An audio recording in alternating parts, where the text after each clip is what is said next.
Bismillahirrahmanirrahim. Assalamualaikum warahmatullahi taala wabarakatuh.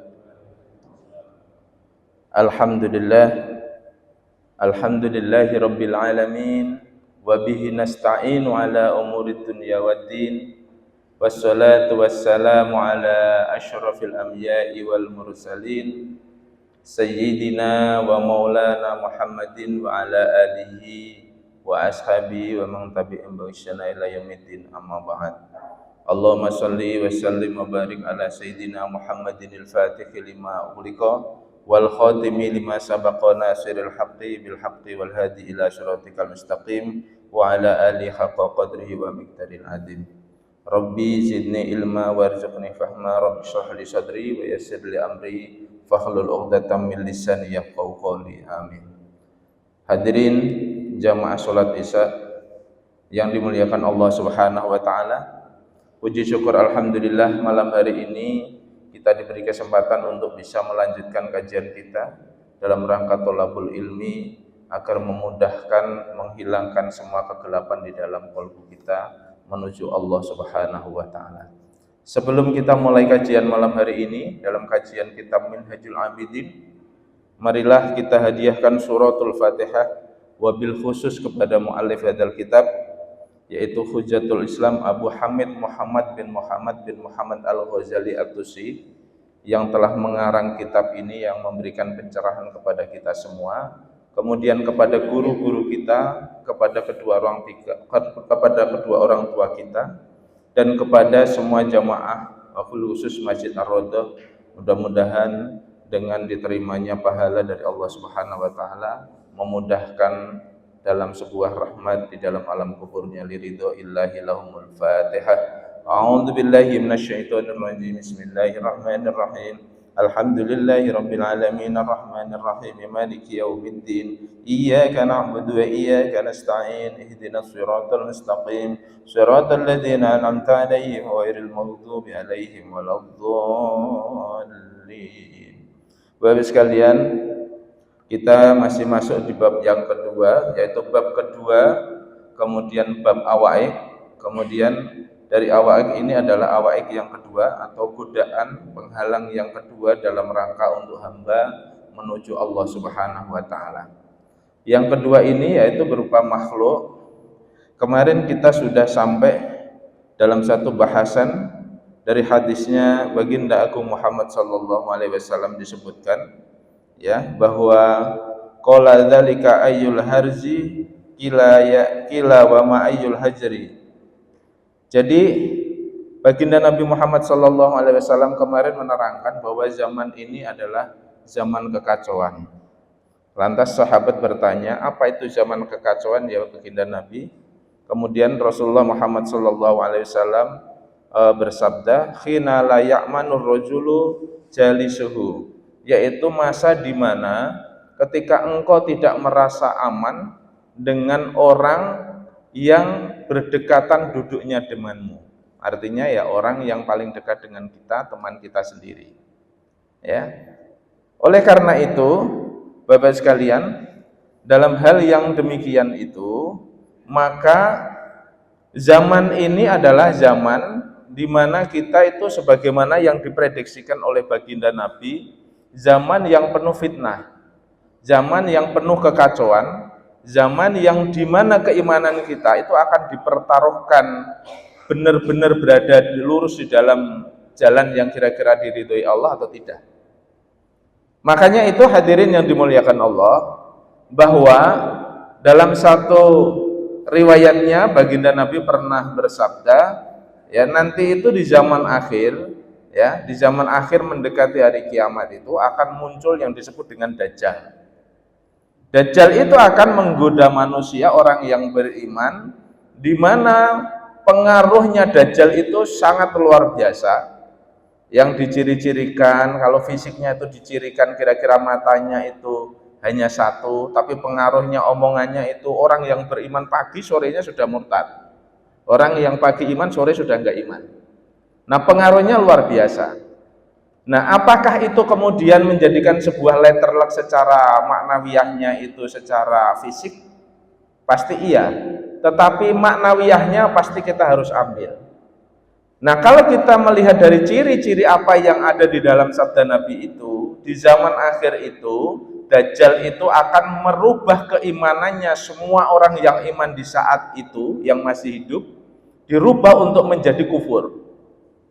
Orang sudah tidak lagi melihat itu kebenaran, tapi melihat sebuah kesalahan itu sebagai bentuk kebenaran. Nah, hari ini kan sudah mulai, Pak. Iya enggak, Pak? Bahkan sepangkatnya seorang yang alim pun, seorang kiai, ketika dia diliputi nafsunya itu dengan nafsu tentang masalah tidak pengen untuk cacat namanya, tidak pengen untuk macam-macam, itu nafsu semua, Pak. Sehingga tidak mampu berkata benar di hadapan kebenaran, selalu rasa ewoh pekewoh, selalu merasa tidak nyaman, yang kemudian tidak mampu untuk melakukan sebuah pijakan kebenaran. Nah, zaman ini tuh sudah zamannya, Pak. Bapak Ibu sekalian, bisa Bapak Ibu sekalian perhatikan bagaimana kondisi itu terjadi. Makanya Rasul mengatakan, ini adalah zaman kekacauan. Salah satu cirinya baru satu aja, yaitu ketika engkau sudah tidak merasa aman berada dekat dengan teman sedudukmu, ya teman karibmu. Nah, teman karib itu ya yang tadinya dipercaya kemudian tidak dipercaya. Itu artinya khianat, kemarin sudah kita sampaikan, ya. Nanti engkau akan melihat banyaknya manusia itu, satu tidak memegang janji, dua khianat, yang senantiasa merasakan suatu hal yang berbahaya bagi temannya. Baik, kita lanjutkan lanjutannya, Pak. Ini masih babakan makhluk, bagaimana pentingnya uzlah, ya. Kita bahas bab ini, itu pentingnya bagaimana suatu saat kita itu butuh untuk menyendiri, untuk melakukan sebuah kontemplasi diri, ya, tidak terus-terusan berada di dalam lingkup keramaian terus. Wadkur Ibnu Mas'ud radhiyallahu anhu fi khabari akhar li Harits bin Umairah annahu sallallahu alaihi wasallam qala lahu ayyudfa an umrika fasayati alaika zamanun katsirun khutba'uhu qalilun ulama'uhu katsirun su'aluhu qalilun mut'uhu. Jadi diceritakan oleh Ibnu Mas'ud kepada Haris Ibnu Umairah bahwa baginda Nabi Shallallahu Alaihi Wasallam bersabda, ya ini hadis Rasulullah. Baginda Nabi bersabda, apabila engkau umurmu panjang, maka engkau akan ketemu satu waktu di mana waktu itu banyaknya orang yang pintar pidato. Wakilul ulama'u, tapi sedikitnya ilmu. Pak, nah ini Rasulullah itu nggak salah. Wa katsirun su'aluhu wa qalilun mut'uhu. Banyaknya orang yang minta-minta, tapi sedikitnya orang yang mau memberi. Nah, hari ini kan terjadi, Pak. Orang nggak punya ilmu ya bisa jadi ustadz. Di TV itu artis ya bisa jadi ustadz, Pak. Nggak pernah ngaji agama pun ya menjelma menjadi seorang ustadz. Dan itu sudah diprediksi baginda Nabi, bukan zaman ini saja, Pak. Kita ini hanya menjalani masa di mana perputarannya itu terjadi begitu. Banyak orang yang tidak paham agama berfatwa, banyak orang yang tidak paham tentang sesuatu hukum agama kemudian menimbulkan fatwa yang kemudian menyesatkan, ya kata baginda Nabi. Jadi ketika engkau nanti itu umurmu panjang dikasih kesempatan, maka engkau akan ketemu waktu di mana banyaknya orang pinter ngomong, pinter pidato, tapi sedikitnya ilmu. Ya pinter debat di TV itu loh, Pak, lihatin. Gue debat ngalor ngidul itu, tetapi tidak ada isinya. Dan debatnya itu pasti nafsu, Pak, rata-rata nafsu. Iya kan, Pak? Yang debat itu di TV itu rata-rata pengennya tuh mengalahkan yang didebat, bukan wajadilhum billati yasatan, bukan bertukar pikiran mendapatkan sebuah kebenaran dalam rangka kebaikan kemudian dengan cara yang baik, tidak, Pak, pasti nafsu. Coba kalian lihat, dan itu dipertontonkan kepada publik yang itu merusak kolbu kita. Ini tidak percaya jenengan tinggali terus perdebatan di TV itu, yang hari ini jenengan punya kondisi itu tetap itu imannya, jenengan terus lihatin perdebatan itu, nanti pikiran jenengan, hati panjenengan akan mulai keruh. Lama kelamaan nggak jernih, Pak. Makanya kalau pengen jernih, sedikitkan untuk kira-kira menerima informasi yang negatif, biar tidak masuk dalam otak dan hati kita. Karena yang butuh jernih itu bukan orang lain, Pak, tapi butuhnya itu kita. Jadi kalau kita ini mengkaji hubungannya adalah bagaimana kita bertransformasi diri, bagaimana memperbaiki hati dan kualitas kehidupan diri kita di hadapan Allah Subhanahu wa Ta'ala. Nah, jadi baginda Nabi itu sudah pernah memprediksi demikian. Nah, kalau ini terjadi, apa yang dikatakan Nabi? Yang dikatakan baginda Nabi adalah al-hawa fihi qaidul ilmi. Jadi akhirnya hawa nafsu itu menjadi pemimpin bagi ilmu. Jadi yang ke depan itu, yang terkemuka itu orang-orang yang asal pinter ngomong, yang dia tidak punya kapasitas ilmu, sehingga dia jadi pemimpinnya. Hawa nafsu itu jadi pemimpinnya orang-orang yang punya ilmu. Nah, ini ciri-ciri zaman kekacauan, zaman dimana butuh kepastian diri kita untuk betul-betul mengambil dan menyikapi diri kita untuk uzlah. Nah, uzlah itu menyendiri, Pak. Ya, ada kalanya kita butuh menyendiri. Wong baginda Nabi Muhammad SAW itu ketika mau menerima wahyu dari Allah itu dalam kondisi pasti dia uzlah. Ya, uzlah di Gua Hira. Ya kan, Pak? Nah, kenapa kok uzlah? Uzlah itu dalam rangka untuk nyuwung, kalau bahasa Jawa itu nyuwungke. Menyuwungkan jiwa kita agar dia tidak masuk dalam keterikatan yang serba fana. Nah, dunia ini kan fana, Pak. Kalau kita bergedebukan terus di dalam dunia fana, maka jiwa kita itu gentayangan, Pak. Maka celakanya itu kalau kita ini gentayangan, tidak bisa mutmainnah. Makanya yang dipanggil Allah itu ya ayyuhan nafsul mutmainnah irji'i ila rabbiki radiyatan mardiyah. Wahai jiwa yang tenang, kembalilah engkau kepada Tuhanmu, ya. Kembalilah engkau kepada Tuhanmu yang Maha Ridho dan meridhoi. Jadi jiwa yang tenang, Pak, bukan jiwa yang gentayangan. Nah, kalau kita masih keterikatan bab fananya di dunia, ya, semua serba masih reget, masih kotor, masih memikirkan keterikatan semua dunia itu, kita nggak bisa tenang. Maka ada kalanya kita itu dalam hidup ini butuh bersosialisasi harus, tetapi dipilah yang sosialisasi memberikan manfaat, tapi ada kala-kalanya kita butuh uzlah, butuh menyendiri, butuh merenungkan diri. Nah, kemudian sahabat bertanya, qala wa mata dzaka ya Rasulullah? Kapan itu terjadi ya Rasulullah? Nah, baginda Nabi menjawab, qala idza umitatis sholatu wa qubilatir risha wa yubayyi'ud dainu wa yubayyi'ud dinu bi aradi yasiru minad dunya. Itu terjadi, wahai sahabat, apabila sholat sudah mulai tidak diperhatikan, sholat sudah ditinggalkan, kemudian uang sogoan sudah merajalela. Nah, Pak, zaman Rasul itu, Pak, baginda Nabi itu sudah nebak, nanti itu akan ada zaman di mana orang itu berlomba-lomba untuk suap menyuap. Wa qubilatir risha, orang suap menyuap, kemudian wa yubayyi'ud dinu bi aradi yasiru minad dunya. Kemudian agama itu dijual belikan dengan begitu murahnya hanya bab dunia. Coba jangan bayangkan, Pak, hari ini terjadi tidak kira-kira? Wong ini itu, Pak, hadis ini itu diungkapkan oleh baginda Nabi tidak jauh dari itu, hanya kira-kira kurang lebih sekitar 500 tahun pasca baginda Nabi hijrah itu terjadi, Pak, sudah. Apalagi di masa kita itu sudah begini, Pak. Lah saat ini kan gitu kan, Pak. Agama dijual belikan dengan begitu murahnya, ya, hanya dengan politik, mengklarifikasi dengan masalah soal agama. Semua bawahnya itu agama. Yang laku dijual itu agama, macam-macam agama. Orang kalau jual agama gampang nyari duit, Pak. Bahasanya gitu kan. Coba jangan lihat, umroh itu kira-kira bab agama nggak kira-kira, Pak? Agama. Tapi orang diomongin, ayo kita ibadah ke tanah suci berbondong-bondong itu punya duit. Walaupun ditipu misalnya gitu, ya tetap aja, Pak. Nah itu jadi menjual murah bab agama dalam rangka masalah dunia. Dan ini sudah terjadi, Pak. Kalau itu terjadi, pesan baginda Nabi, fannaja'u fan naja'un naja'u wa haylaka thumma naja'a. Maka kalau itu terjadi, kamu carilah keselamatan dan betul-betul carilah keselamatan itu.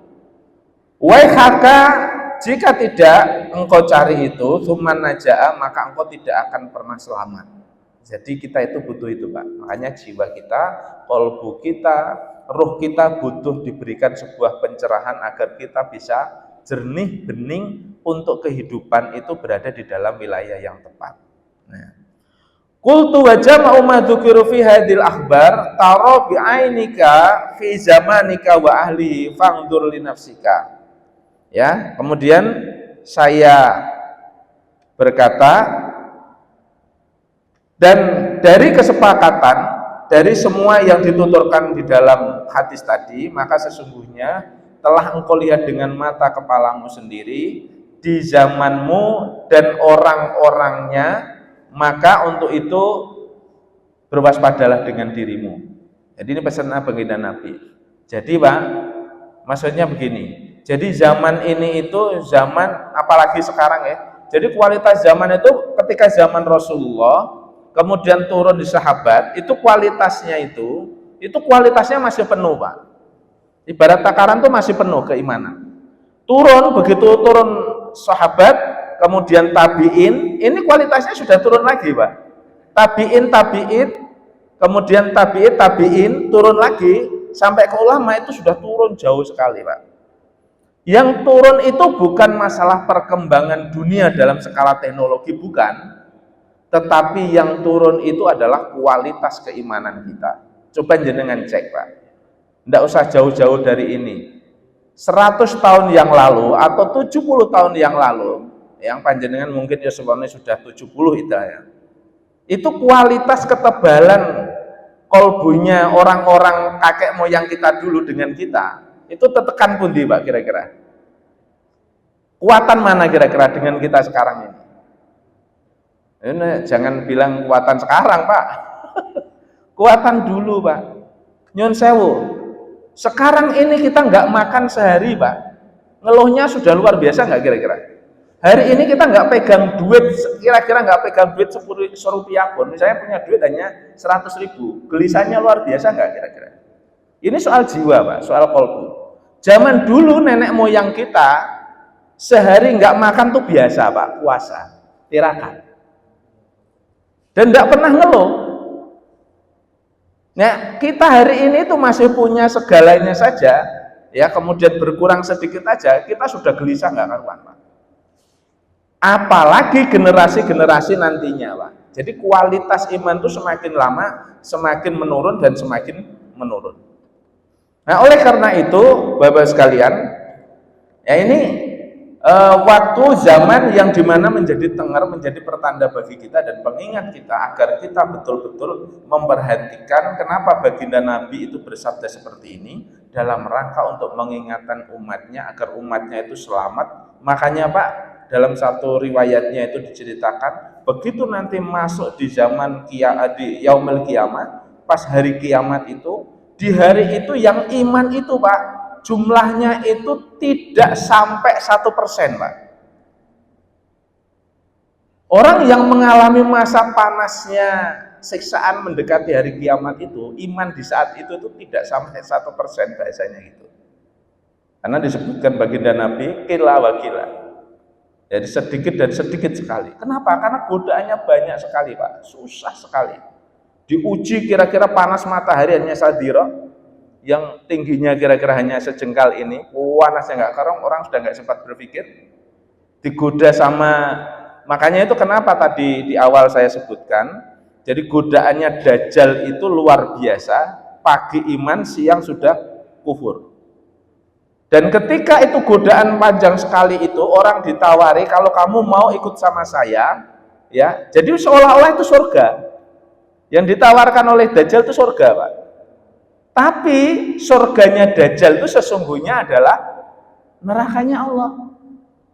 Nah, begitu nerakanya Dajjal, sesungguhnya adalah surganya Allah. Coba bayangkan, Pak. Nggak samar banget nggak kira-kira? Kita nggak usah jauh bawah, hari ini saja, Pak. Membela kebenaran itu nggak gampang. Ya Pak Akmal sudah pernah menjabat di dalam institusi itu, tantangannya luar biasa nggih, Pak. Di institusi itu mau ngomong membela yang benar tuh luar biasa. Pilihannya disingkirkan, tersingkir atau karir terus, kan gitu Pak bahasanya di institusi. Itu baru di dalam bab satu tempat. Sama di ini Pak. Sekarang kita buktikan saja. Makanya disitulah nanti mulai tergerus sebuah kondisi-kondisi yang manusia itu mulai terdegradasi dengan sebuah kebenaran itu kira-kira menjadi mau membela hati nuraninya hidup atau tidak. Contoh kecilnya gini Pak, ya tes case-nya. Nek di Semarang mungkin masih bagus ya. Di Jakarta itu misalnya di kota besar, ada orang kira-kira misalnya dirampok tengah jalan siang-siang itu Pak. Orang yang banyak melihat, tapi apakah orang itu yang melihat itu pasti menolong? Belum tentu. Kalau perlu malah enggak. Itu nyata loh Pak. Itu tandanya bahwa segala sesuatu kebenaran ada kejahatan itu tidak sempat respon cepat. Kenapa? Ya banyak faktornya yang tadi, keruh-keruhnya kehidupan. Nah, Tsumma inna salafas sholih ridwanullahu alaihim ajma'u ala tahdiri min zamanihim wa ahlihim wa atharul uzlah.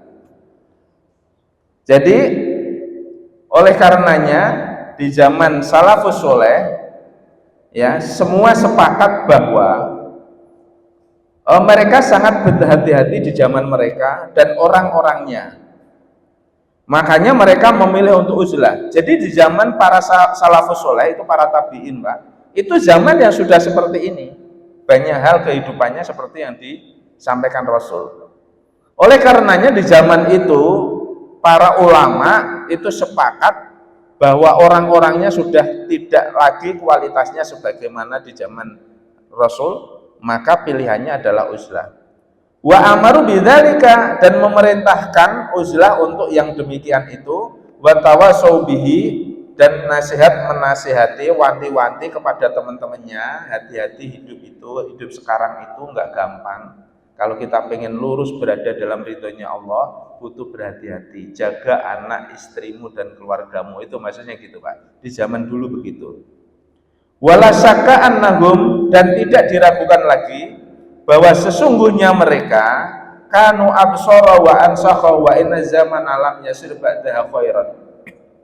Bahwa sesungguhnya mereka itu jauh lebih mengetahui ya, dan lebih pantas menasihati bahwa sesungguhnya di zaman mereka itu ya, di zaman setelah mereka itu tidak lebih baik ya ketimbang zaman mereka.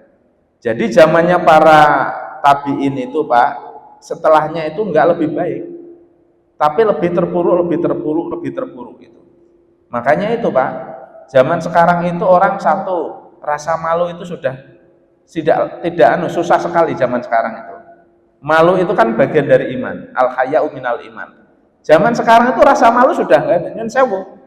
Dulu itu Pak, saya masih ingat persis kalau di kampung itu ada seorang perempuan, nyun sewu perawan, kok tiba-tiba nyun sewu hamil tanpa suami.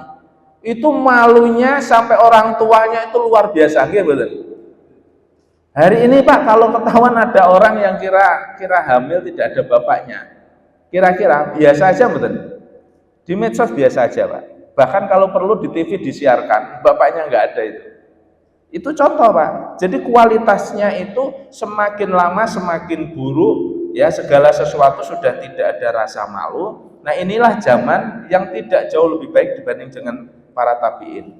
Mimma kana bal huwa asyaruh, bahkan lebih buruk daripada yang dialami oleh pada masa tabiin. Wa amaru, dan lebih pahit. Wa hadza ma dzakara, ya, dan hal ini itu sebagaimana yang disampaikan oleh Yusuf bin Asbab annahu qala, sebagaimana yang disampaikan oleh Yusuf bin Asbab. Sesungguhnya Yusuf bin Asbab berkata, sami'tu ats-Tsauriyya yaqulu, saya mendengar Sauri itu Syekh Sofyan Sauri maksudnya, berkata, Wallahi alladzi la ilaha illa huwa laqad halas udlatu fi hadzal zamani. Demi Allah, zat yang tidak ada Tuhan untuk patut disembah kecuali Dia. Laqad halas al-uzlatu fi hadzal zaman. Sekarang zaman sekarang ini adalah waktu yang tepat untuk beruzlah. Itu kata Imam Sofyan Sauri. Padahal Imam Sofyan Sauri itu hidup itu di zaman kurang lebih 500 tahun Hijriah, tahun 500 Hijriah.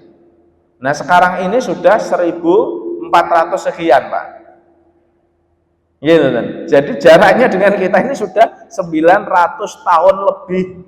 Di zaman itu saja itu sudah terjadi kerusakan zaman.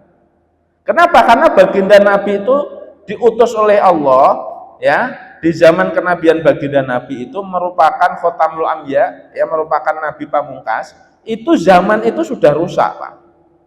Maka kenapa kok turunnya di Makkahul Mukarramah? Karena dalam rangka untuk mendandani akhlaknya kaum jahiliyah.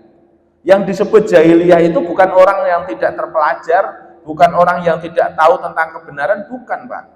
Jahiliyah yang dimaksudkan di zaman Rasulullah itu adalah kebenaran tapi dia tidak mengakui itu kebenaran. Ini bahasa kasaran kita tuh yang ngeyel, Pak. Artinya tuh kesalahan tapi dipertontonkan di depan muka umum bahwa itu seolah-olah menjadi sebuah kebenaran. Nah, hari ini lebih parah lagi, Pak. Hari ini itu sebuah kebohongan itu dipublish terus menjadi sebuah kebenaran. Hari ini itu susah orang memegang teguh qulil haqqo walau kana murron. Katakan yang benar walaupun itu pahit. Itu susah sekali, Pak, cari orang yang punya prinsip saat ini itu begitu. Mau itu orang biasa, mau itu pejabat, mau itu ulama, ya, mau itu pedagang, semua susah, Pak, hari ini. Panjenengan tidak percaya kualitas sekarang ulama pun itu tidak seperti di zaman dulu. Ulama sekarang itu begitu ditendang ketemu segala sesuatu rasa ewo pekewo nggak mampu untuk mengatakan, mulutnya keluar. Mulutnya langsung tertutup untuk mengatakan hal yang benar ya benar, hal yang salah salah. Itu betul, Pak. Bahkan sekarang ini nyun sewu pergeseran pendidikan keagamaan, karena nyun sewu saya itu lulusan pesantren ibaratnya itu, Pak. Tapi saya sangat prihatin, Pak, akhir-akhir ini. Di zaman dulu para pendahulu kita, para ulama itu, kalau melihat sebuah kemungkaran itu mereka melihat man ra'a minkum munkaran falyughayyirhu, tapi dengan cara khair, Pak, dengan ma'ruf, dengan sopan santun, dengan hal yang baik. Tidak pernah mengolok-olok, tidak pernah mencaci maki, tidak pernah dengan tindakan kasar. Gimana?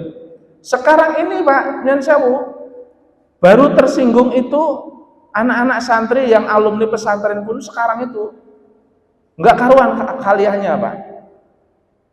Ya, dengan kondisional kemudian emosional yang tidak mencerminkan akhlak. Ya jujur mawon, Pak, sangat jauh dari para kiai dan ulama dulu. Geruduk orang yang tersinggung digeruduk nggak karuan dengan kata-kata yang naudzubillah misalnya gitu. Nah, itu bagi identitas santri sebagai seorang yang memiliki akhlakul karimah mencontoh Rasulullah sangat naif menurut kita. Itu degradasinya, Pak, kualitas santri sekarang. Zaman dulu tidak pernah ada, Pak. Zaman dulu itu zaman kakek moyang kita ketika berperang dengan Belanda, seorang santri itu sami'na wa ata'na dengan kiainya, dan kiainya walaupun dia itu berperang dengan penjajah, Pak, itu dengan cara yang terhormat dan tidak dengan kata-kata yang sembarangan, Pak. Nah, sekarang kan enggak, gampangnya itu enggak jauh beda dengan kelompok-kelompok preman. Kalau tersinggung sedikit, tiba-tiba langsung geruduk, tidak tabayun yang diajarkan oleh Rasulullah. Nah, ini memang menunjukkan seperti yang disampaikan oleh baginda Nabi. Ya, jadi waktunya uzlah untuk itu, Pak. Ya, jadi sebagaimana yang disampaikan tadi, bahwa Sofyan Sauri mengatakan bahwa di zaman inilah zaman yang tepat untuk engkau beruzlah. Qultu ana walain halat fi zamanihi, ya, saya berkata, ya, memang sudah saatnya lah bahwa di zamannya ini adalah zaman di mana sudah waktunya untuk beruzlah. Wa fi zamanina, kalau zaman itu saja sudah waktunya untuk beruzlah, maka fa fi zamanina hadza wajabat waftaradut. Maka zaman kita ini sudah otomatis jauh lebih wajib untuk sering-sering uzlah, sering-sering menyendiri, memperbaiki hati kita. Jadi di zaman tabi'in itu Pak, di umur yang tahun 500 tahun saja itu sudah waktunya orang untuk sering uzlah, sering untuk menyendiri, memperbaiki diri. Makanya di dalam kitabnya Minhajul Abidin ini Pak, orang uzlah itu tidak asal-asalan, tetapi butuh punya ilmu, pengetahuan. Makanya kenapa yang dibahas kemarin itu di bab ini pertama kali orang itu harus punya ilmu. Maka ngaji bab pertamanya dalam Minhajul Abidin ini bab ilmu dan ma'rifat. Setelah ilmu dan ma'rifat kemudian bab taubat. Setelah bab taubat, ngerti dosa-dosa dan tahu tata cara bagaimana membersihkan di hadapan Allah Subhanahu wa taala, mulailah masuk di dalam tahapan yang ketiga, yaitu penghalang-penghalang apa yang mengganggu kita dalam qalbu kita yang tidak bisa jernih untuk bisa beribadah di hadapan Allah Subhanahu wa taala. Nah, awaik yang pertama kemarin dunia, yang kedua ini makhluk, dan di makhluk ini seperti kondisi seperti inilah, maka di zaman kita ini itu wajib hukumnya untuk uzlah. Jangan sering di keramaian terus, Pak. Di keramaian bareng-bareng itu kolo-kolo, tapi nanti kadang-kala untuk menyendiri. Menyendiri dalam rangka apa? Untuk bertransformasi diri, untuk bisa melihat diri kita sendiri, apakah kita ini ibadahnya sudah bagus, apakah hati kita sering gelisah, apakah kira-kira pikiran kita sering galau, galonya bab dunia atau galonya bab Allah, gitu kan. Galau bab Allah bagaimana Pak? Apakah sholatku kira-kira ini sering ghaflah atau khusyuk ya? Apakah kira-kira saya ini ibadahnya, wudhunya sudah benar atau enggak ya? Itu maksudnya itu Pak. Kalau galau gara-gara ibadah, nah itu yang dianjurkan oleh Allah Subhanahu wa taala agar kita itu namanya ibda' binafsi, memulai dari diri kita untuk berintrospeksi. Nah, jadi transformasi diri itu yaitu Pak. Ya, transformasi diri itu adalah bagaimana kita pandai untuk melihat diri kita secara komplit yang berkaitan mulai otak kita sampai dengan kolbu kita. Kalau jasad kita itu diperhatikan itu kan orang luar gampang aja Pak kalau memperhatikan jasad kita. Tapi yang susah itu memperhatikan renung-renung tentang masalah soal kolbu kita dan pikiran kita. Nah, wa an Sufyan Tsauri aidon, yang dikatakan dari Sufyan Tsauri berikutnya, ya, annahu kataba ila abadil khawasi rahimahullah amma ba'd fa innaka fi zamanika na ashabu Muhammadin sallallahu alaihi wasallam yata'awwaduna billahi min ayyutrikuhu fiha. Sesungguhnya engkau itu berada di zamannya, ketika di zamannya sahabat Nabi Shallallahu Alaihi Wasallam. Sesungguhnya engkau di zamannya sahabat Nabi Shallallahu Alaihi Wasallam, di mana sahabat Nabi Shallallahu Alaihi Wasallam itu ya meminta perlindungan kepada Allah ketika akan ketemu dengan zaman yang seperti itu. Jadi di zaman sahabat, ya mulai dari Sayyidina Abu Bakar, di zaman sahabat itu Pak, itu sudah mulai khawatir. Kalau Rasul mengatakan begini, pasti nanti akan ada zaman begini ya. Bagaimana ya kalau ketemu kayak gini? Jadi di zaman sahabat itu sudah mulai was-was Pak, sudah mulai khawatir. Di mana di zaman sahabat itu, sahabat saja berdoa kepada Allah, ya Allah, kalau engkau temukan kami di zaman di mana penuh dengan fitnah dan penuh aniaya itu, maka lindungi kami ya Allah. Itu maksudnya. Nah, fima balagna seperti yang beritanya sudah nyampe kepada kita. Jadi sahabat pun itu berdoa untuk dilindungi dari mara bahaya fitnah dunia, Pak. Walahum minal ilmi malaisalana. Mereka itu ilmunya lebih tinggi dibanding dengan kita. Yang mereka saja ilmunya lebih tinggi, ya. Bagaimana dengan kita yang ilmunya tidak seberapa? Maka fakaifa banakhina atorakahu. Bagaimana dengan kita ketika kita ini ketemu zaman itu, zaman yang disebutnya Rasul, di mana ala qillatil ilmi wa qillati sabri wa qillatil awani alal khair. Di mana di zaman kita ini itu sangat sedikit orang yang punya ilmu, ya ilmu agama, pengetahuan yang benar tentang kolbu, kemudian sedikitnya orang yang bisa bersabar. Zaman dulu kan enggak, orang kita itu terkenal Pak, di Indonesia khususnya, itu kan ketipuannya itu sangat tinggi. Indonesia itu kan terkenal sebagai bangsa yang memiliki etika ketimuran. Ketimuran itu sopan santun, adab asor, sabarnya tinggi, kan gitu Pak dulu. Nggih, zaman nenek moyang kita itu, saya masih kecil, masih SD itu ya sangat itu, kalau sekolah itu ya yang dipaparkan itu tentang bagaimana perilaku itu memang adab asor, penghormatan, rendah diri, rendah hati terhadap siapapun, sabarnya tinggi itu. Sekarang kan enggak Pak. Jenengan coba tingali, kalau ada lampu merah saja, jangankan lampu merah itu loh Pak, lampu merah, traffic light itu kan sudah berdesak-desaan. Kalau di Jakarta itu apalagi Pak, selip-selipan, nggak mau ngalah. Ya sekarang gitu, diselip mobilnya udah marah nggak karuan, diselip motornya, itu kan Pak. Nah itu, jadi zaman kita itu menurun Pak, kualitasnya menurun, jadi sedikitnya sabar, sedikitnya ilmu. Dan sedikitnya orang yang bergotong royong saling membantu dalam soal kebaikan. Ini tidak percaya Pak, sekarang apa ada kira-kira orang membuat rumah? Itu gotong royong ada nggak saat ini Pak? Zaman dulu Pak di kampung itu kalau mau buat rumah itu gotong royong Pak. Sudah mulai siap-siap, yang naikkan genting siapa, yang kemudian ini siapa, tukangnya siapa. Itu sambatan Pak kalau dalam kampung. Sekarang tidak ada Pak. Gitu, panjenengan semua kan ngalami Pak masa sambatan itu, masa gotong. Sekarang mana ada? Sekarang borongan Pak semua itu baik uang semua Pak. Nggak ada duit. Nggak ada orang tolong menolong dalam soal itu tuh sudah nggak ada. Jadi tidak salah kalau tabiin dulu sudah memprediksi sebagaimana yang Rasulullah sampaikan. Kalau sekarang ini saja ilmu sudah sedikit, sabarnya juga rendah, kemudian tolong menolong tidak zaman seperti dulu, ya. Bagaimana menghadapi zaman yang seperti itu maksudnya? Wa qadrin minal dunya, dan keruhnya dunia, wa fasadi minan nasi, dan rusaknya akhlaknya manusia. Jadi sekarang itu Pak, akhlaknya manusia itu sudah mulai tergradasi luar biasa. Maka kalau jenengan diem gitu Pak, merenung nanti sendiri, mincet-minceti, kalaupun baca berita itu pelan-pelan itu, jenengan flashback ke dalam masa dulu Pak, di dalam kita waktu masih kecil mungkin.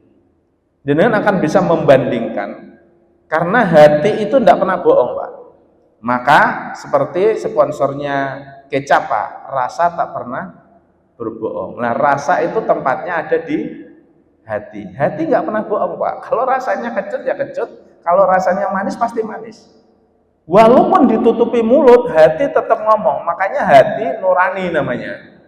Nah kolbu itu selalu ngomong, karena yang dititipkan Allah itu Pak, ya jiwa itu selalu bersama dengan rohnya yang dititipkan oleh Allah, dan dua inilah yang akan senantiasa terus menerus yang akan kembali kepada Allah. Kalau fisik jasad kita itu akan mati, makanya manusia itu kan akan mati, jasadnya itu ada yang nanti langsung mati jadi tanah, ada yang masih utuh jasadnya, ada yang dia kemudian menghilang di hadapan Allah Subhanahu wa taala. Itu kan ada beberapa tahapan itu Pak.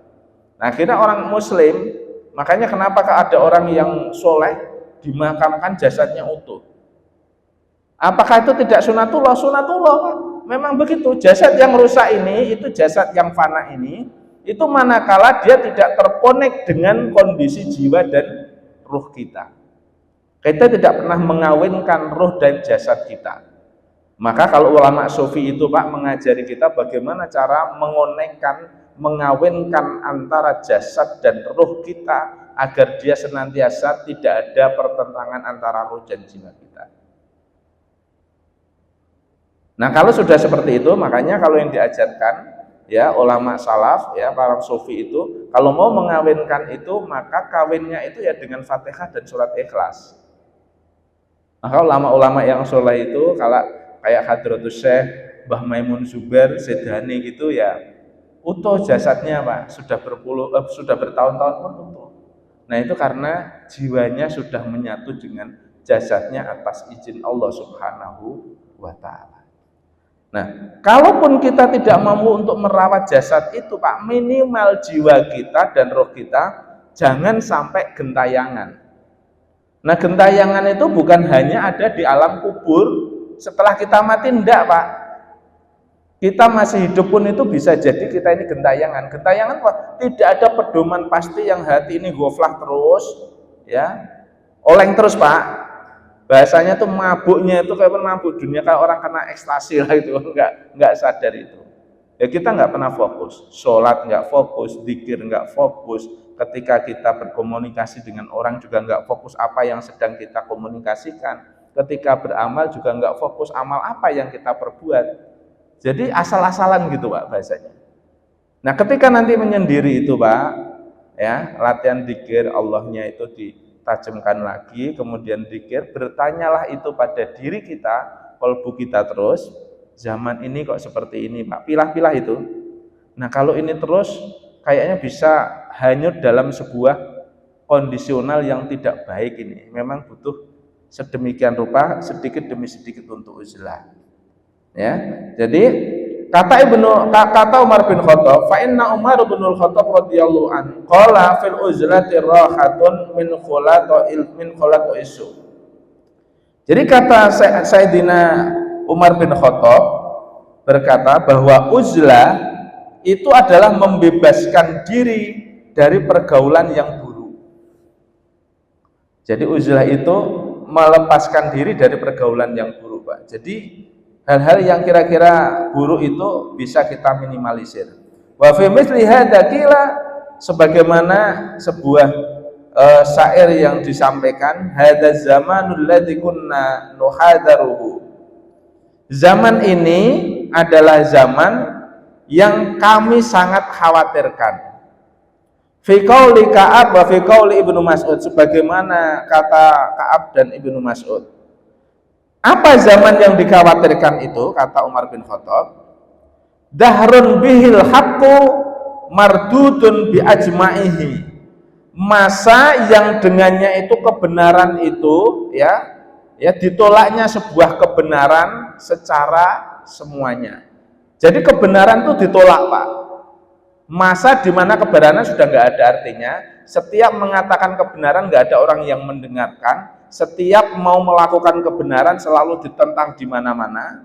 Wal dzulmu wal baghyu fihi ghairu mardudun, dan kedzaliman, kejahatan itu disambut dengan sukacita. Yang saya tahu tadi saya sampaikan Pak, di institusi itu kalau orang lurus, tegak lurus itu Pak, nonton ya yang pernah dinas itu kalau di dalam kelompoknya itu orang yang menyimpang semua, maka yang lurus ini menjadi orang yang asing Pak. Dimusuhi nggak kira-kira sama temannya? Contoh, kamu sok suci aja, ya gitu. Kamu sok suci, oh, nggak mau gini-gini, nggak mau dikasih gitu-gitu Pak. Itu menjadi orang asing Pak. Terasa sekali Pak, nggak ada temannya. Dan di saat itulah memang zaman itu terjadi, betul-betul terjadi Pak. Tapi kalau kita pengen selamat, maka orang yang senantiasa teguh dengan hatinya, mengerti tentang kebenaran itu, sampai di ujung manapun dia akan tetap bahagia, walaupun tidak ada siapapun yang menemaninya. Karena itu hati Pak, itu bimbingannya Allah. Nah, test case-nya apa? Test case-nya pasca pensiun. Yang lain gedebukan dipanggil KPK kejaksaan, dirinya ya santai aja Pak, bisa olahraga, jalan kaki, nggak mikir apa-apa gitu Pak. Ketika dipanggil untuk menjadi saksi temannya, saya nggak tahu Pak, dulu saya nggak pernah itu, enak. Yang lain gelagapan nggak kapan Pak, itu contohnya. Itu baru bab dunianya. Tapi yang bab akhiratnya yang berat itu Pak, akhirat itu kan nggak harus nunggu nanti hisab Pak, enggak. Akhirat itu adalah implikasi sebuah isyarat bahwa akhirat itu adalah hal yang gaib Pak. Yang gaib itu yang kita tidak bisa melihat dengan mata telanjang, itu adalah qalbu kita. Akhiratnya gelisah Pak. Lah gelisah itu tanda ndak enak itu, walaupun diem, walaupun kelihatannya ketawa-ketawa tapi hatinya itu menangis. Nah itu. Nah ini kata Umar bin Khattab itu, saya itu takut kalau nanti ketemu suatu waktu di mana waktu itu zaman yang kebenaran itu sudah otomatis ditolak di mana-mana, sementara kedzaliman, kejahatan itu disambut dengan sukacita. A'ma wa asummu min azmani multabisa. Ya, buta dan tuli mata hatinya di zaman itu, kemudian melihatnya itu dengan samar-samar, jadi sudah tidak bisa melihat dengan benar. Ya, kebenaran itu karena buta mata hatinya, tuli mata hatinya itu, maka kebenaran itu tidak bisa dilihat karena sudah mulai buyar, Pak. Ya, mulai samar terhadap kebenaran itu. Fihi li iblisa taswibun wa tas'idun. Ya, sedangkan iblis itu disanjung dan dipuja-puja. Nah, ini zamannya. Inda mahadha walam yahdath lahu khulu. Jika hal ini terjadi terus-menerus, walam yahdathu, tidak ada perubahan, tidak ada perubahan, maka lam yubka maitun walam yufrikh bi maulidun. Lam yufka maitun walam yafrikh bi mauludin.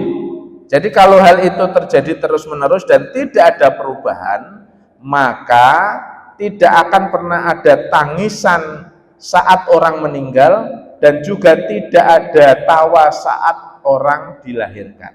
Maksudnya nopo?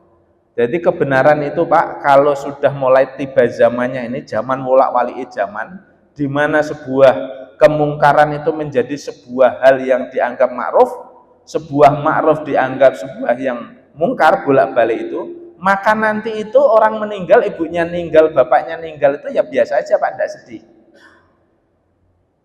Ketika ada kelahiran ya tidak lagi merasakan sebuah kebahagiaan, ya biasa aja, jadi datar gitu, Pak, perasaannya. Itu tandanya kolbun mayit, hati sudah mulai mati.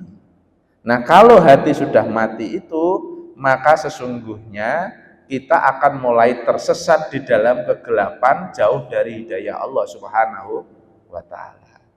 Mila, karena kita tahu, Pak, zaman ini niti-niti zaman sekarang ini, berarti kita butuh berhati-hati, dan hati-hatinya sedikitkan untuk memperhatikan orang lain, tapi banyakkan untuk memperhatikan diri sendiri. Sedikitkan membahas orang lain, Pak, tapi banyaklah membahas terhadap diri sendiri. Maka orang yang seringkali banyak di akhir zaman ini, Pak, orang yang seringkali banyak membahas orang lain, baik itu amaliyahnya, haliyahnya, pasti dia celaka karena nggak sempat membahas dirinya sendiri, Pak. Nah, ciri orang yang baik itu orang yang tidak pernah membahas orang lain, sekalipun, mohon maaf, orang lain itu berbuat mungkarot. Nah, ini ilmu tasawuf itu gitu, Pak. Contoh kecil, nggih, balik lagi sebelum kita akhiri. Sesungguhnya, Pak, di dunia ini makhluknya Allah ini diciptakan Allah. Sesungguhnya kalau iman kita tetap, Pak, dunia ini orang jahat, orang baik, ada jahat. Itu sesungguhnya Pak, kalau keimanan yang berada di dalam porsi tetap, ya, sesungguhnya itu atas izinnya Allah atau enggak kira-kira, Pak? Atas izin Allah enggak kira-kira, Pak? Allah itu maha segalanya enggak kira-kira? Maha. Jadi kaum sadisnya itu, Pak, bahasa sadisnya sampai, kalaupun kira-kira nyun sewu ada perampok, ada pelacur, kalau bukan ditakdirkan Allah dia itu menjadi begitu, ya nggak akan jadi begitu, Pak. Nah, itu iman. Bukan dikurangi, Pak. Oh enggak, berarti orang yang melacur itu atas izin Allah. Memang begitu, Pak. Oleh karenanya kenapa sudah ditulis lauhul mahfudnya Allah itu, hanya Allah kasih dispensasi itu, Pak, ada namanya takdir mubrom dan takdir mu'allaq. Nah, orang boleh untuk memberikan sebuah solusi. Maka itulah butuh ngaji, butuh tahu ilmu untuk merubah apa yang kira-kira dikatakan Allah itu bukan ketentuan Allah itu. Jadi dengan diizinkan Allah itu ya boleh-boleh kamu Misalnya tadinya itu mau terjerumus dari kesesatan tiba-tiba menjadi tidak sesat. Itu kan karena ilmu, Pak. Karena ilmu mendekati, kemudian koneknya itu hidayahnya Allah turun. Tapi kalau sudah seperti itu kok susah, Pak? Jangan dipikirin lebih kenceng lagi, melebihi kapasitas kita untuk percaya kepada Tuhan kita. Karena itu sudah wilayahnya Allah, Pak. Maka nyun sewu, jangan sampai terjebak. Kita itu kadangkala kalau melihat kehidupan, Pak, ada orang yang nyun sewu, kalau kita fanatik ya sampai meyakini seyakin-yakinnya terhadap hal bahkan agama pun, maka sesungguhnya kita ini kufur. Sekali lagi, Pak, kalau kita ini fanatik percaya 100%-nya itu hanya keimanannya itu kepada agama, walaupun agama Islam, Pak, sesungguhnya kita ini kufur. Karena sesungguhnya Tuhan kita berarti agama, Pak, bukan Allah. Paham nggak? Jadi kalau kita ini fanatiknya itu, keimanan kita itu fanatiknya itu melebihi Allah terhadap apapun, termasuk Quran, termasuk apapun, apalagi kalau hanya orang, Pak, berarti Tuhan kita bukan Allah. Padahal Allah itu laisa kamitslihi syai'un. Allah tidak bisa disamakan dengan apapun. Dan la ilaha illallah itu iman, Pak. Jadi tidak boleh ada apapun yang mempengaruhi di dalam kepercayaan kita, keyakinan kita bahwa ada Tuhan kecuali Allah. Jadi kalau kita itu mentuhankan orang lain, mentuhankan sifat, mentuhankan apapun, ya berarti kita ini mentuhankan selain Allah, Pak. Nah, maka dalam ilmu tauhid itu batal tauhid kita. Maka ketika kita itu melihat sebuah agama, contoh mensewu, Pak, kita ini fanatik boleh, tapi agama kita dianggap sebagai agama yang paling benar, kemudian melebihi dari Tuhan kita membela agama kita. Nah itu keimanan kita butuh direduksi lagi, Pak, butuh diperbaharui. Kenapa demikian? Jangan-jangan, ya kata ulama sufi itu, Tuhan kita ya dia, agama itu, Pak, bukan Allah. Padahal agama itu adalah jalan menuju iman kepada Allah. Bingung, Pak? Ampun bingung. Saya tanya, iman kita yang pertama harus kemana, Pak, ini? Iman kita yang pertama harus iman kepada Allah. Betul nggak kira-kira? Nah Allah itu, Pak, keimanan kita itu lam yalid walam yulad. Allah tidak beranak dan tidak diperanakan. Kemudian Allah itu Maha Esa, tidak ada yang memadai apapun, laisa kamitslihi syai'un. Percaya ya, Pak, harus percaya ini, karena ini rukun pertama kalinya. Ya. Kemudian Allah itu Maha segalanya. Tidak ada yang bisa membatasi Allah dengan zat apapun kecuali hanya Allah sendiri.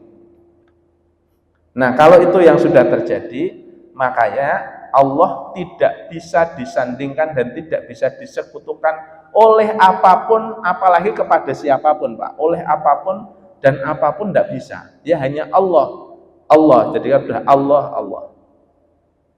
Nah, oleh karena itu kolbu ini harus dilatih untuk senantiasa jernih agar bisa menerima keimanan itu. Karena nanti terakhir yang ditanya oleh Allah ya iman kita itu, Pak, nggak ada yang lain. Iman kita pertama kali. Setelah itu hanya amaliyah-amaliyah kita untuk bisa berada di dalam paisannya Allah Subhanahu wa taala. Begitu, Pak, kita lanjutkan yang akan datang. Kita kaji masih ada di dalam bab ini. Mudah-mudahan semakin di dalam mendalami ini semakin mendapatkan petunjuknya Allah Subhanahu wa taala. Kurang lebihnya mohon maaf. Billahi taufik wal hidayah. Wassalamualaikum warahmatullahi wabarakatuh.